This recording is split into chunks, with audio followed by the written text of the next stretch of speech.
អ្នកមានឥទ្ធិពលធំក្នុងវិស័យចម្រៀងរ៉េបរួមគ្នាដកខាត់យុវជនជំនាន់ថ្មីក្នុងកម្មវិធី Cambo Rapper ដើម្បីផ្ដល់ក្តីស្រមៃដល់បេក្ខជនឆ្នើម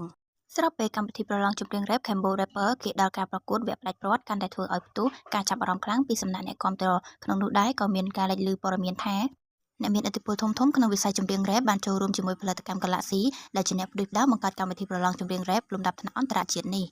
ពីមួយសប្តាហ៍ទៅមួយសប្តាហ៍កម្មវិធីប្រឡងចម្រៀងរ៉េប Cambo Rapper កាន់តែទាក់ទាញការចាប់អារម្មណ៍ខ្លាំងពីសំណាក់អ្នកទស្សនាដោយសារបេក្ខជនក្នុងក្រុមនីមួយៗពោរពេញទៅដោយសមត្ថភាពដែលធ្វើឲ្យគណៈកម្មការពិបាកចិត្តក្នុងការជ្រើសរើសជាក់ស្ដែងនៅក្នុងសប្តាហ៍ទី2ក្នុងវគ្គ Unity នេះមានបេក្ខជនឆ្នាំជាច្រើនដែលបានចាប់គូគ្នាធ្វើបទចម្រៀងជាក្រុមដើម្បីប្រកួតប្រជែង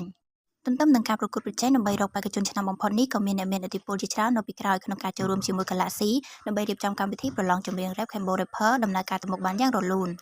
តាមប្រភពមួយបានបង្ហាញឲ្យដឹងថាផលិតកម្ម Galaxy និងក្រុមហ៊ុនខ្មែរ Beverage បានសហការគ្នាបង្កើតកម្មវិធីប្រឡងចម្រៀងនេះឡើងដើម្បីស្វែងរកម្ចាស់ជ័យលាភី100លានរៀលនិងបន្តក្តីស្រមៃដល់បេក្ខជនឆ្នាំដែលចង់ឈរជើងនៅក្នុងវិស័យ Rap មិនតែប៉ុណ្ណោះកម្មវិធីប្រកួតប្រជែងចម្រៀង Rap Cambo Rapper ក៏មានការចូលរួមសហការរៀបចំពីផលិតកម្ម Clap Your Head និង CG Moment ដើម្បីដកខាត់យុវជនជំនាន់ថ្មីឲ្យក្លាយជាអ្នកចម្រៀង Rap ដ៏ខ្លាំងពូកែក្នុងវិស័យតន្ត្រី Rap នៅក្នុងប្រទេសកម្ពុជាឈានដល់សប្តាហ៍ទី2ក្នុងវគ្គ Unity បេក្ខជនឆ្នាំជាច្រើនពោរពេញដោយសមត្ថភាពដែលធ្វើឲ្យគណៈកម្មការពិបាកក្នុងការជ្រើសរើសអ្នកខ្លាំងលើខ្លាំងអ្នកមានទេពកោសល្យលើគេទើបអាចបន្តក្តីស្រមៃក្លាយជាម្ចាស់ជ័យលាភីបានកុំភ្លេចចូលរួមទស្សនានៃកម្មវិធីប្រឡងចម្រៀង Rap Cambo Rapper ដែលមានការផ្សាយនៅលើស្ថានីយទូរទស្សន៍ CTN ដើម្បីផ្ដល់កម្លាំងចិត្តដល់បេក្ខជនទាំងអស់